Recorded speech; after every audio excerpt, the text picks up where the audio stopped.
This is a clear symbol of the conflict with Russia. And the fact that, again, we are fighting a war with Russia. They, in the first weeks of the full-scale invasion, tried to kill our president and our leadership time and time and time again.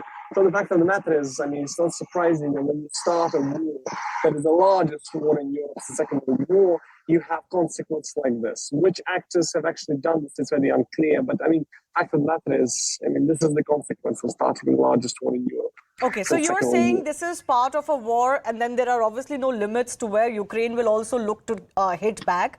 But I do want to ask you, Yuvrash, this is going to be an escalation point, right? The Russian-Ukraine war have seen... I'm not saying that. I'm saying that it's very unclear about the facts at the moment. It's very hard. Fair enough. It is unclear what the facts at the moment are, but we are quoting each side. What I want to understand, though, is that with what Russia is saying this attack is and what they plan to do, there will be possibly an escalation in this conflict. Isn't that something that the Ukrainian establishment would be aware of?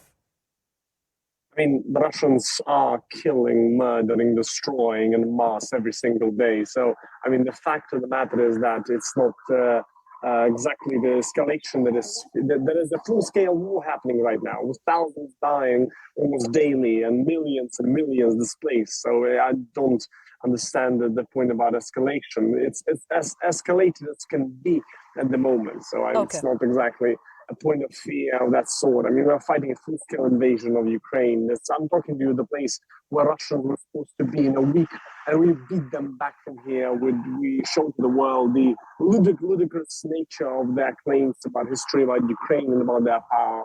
So we're happy to do that again, as much as Russia wants. Can I ask you, how confident are you in Ukraine and Ukraine authorities and defenses feeling of this fight back that you're giving? We have shown that we can beat the Russians. We beat them around our capital, we beat them in the north of the country, we beat them in the east of the country, we beat them in the south of the country. So, I mean, the point here is that we'll continue beating the Russians until they leave us alone, because we are fighting on one thing and one thing only, that is a right for Ukraine to choose what the future of Ukraine is. The Russians are making very imperialistic claims about our country, we should be a part of their country, they should take us over. We don't agree with that. We think the nations should decide what their future is. And our nation has decided right now to fight back in whatever the Russians are claiming doing against our country. Okay, just stay with me, Yuvrash. I want to quickly bring in Ben also, who's a journalist from Russia.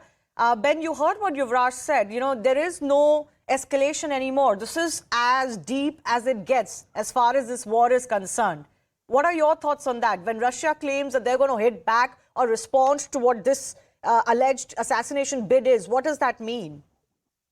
I mean, my Ukrainian colleague, absolutely right. This is a full-blown war. There is no escalation. Everyone's fighting as hard as they can with everything they've got. In terms of, but I think Peskov, the presidential spokesman's statement that you read, is rather ominous. I mean, one thing that's been noticed about the war is that the Russians haven't attacked Kiev. Well, they have attacked Kiev, but the bombing as such was in the suburbs, and there was rockets have been fired at the city.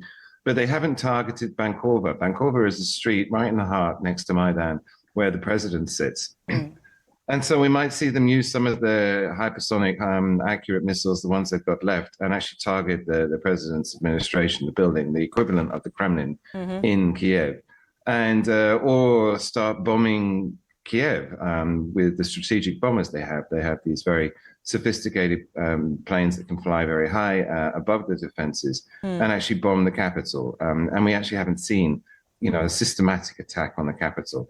So in terms of escalation, I think that would be the escalation. I mean, that would be the obvious target the Kremlin would go for, is to start hitting historic Kiev, which they've tried to avoid so far.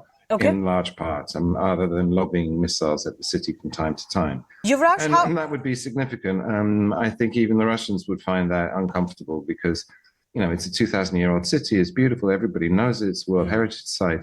And to actually start bombing the capital itself, rather than the suburbs, which people are not so emotionally attached to, would be another great crime by the Russians to do such a thing, unforgivable. To start smashing up historic Kiev. But that is, I think, the obvious response here.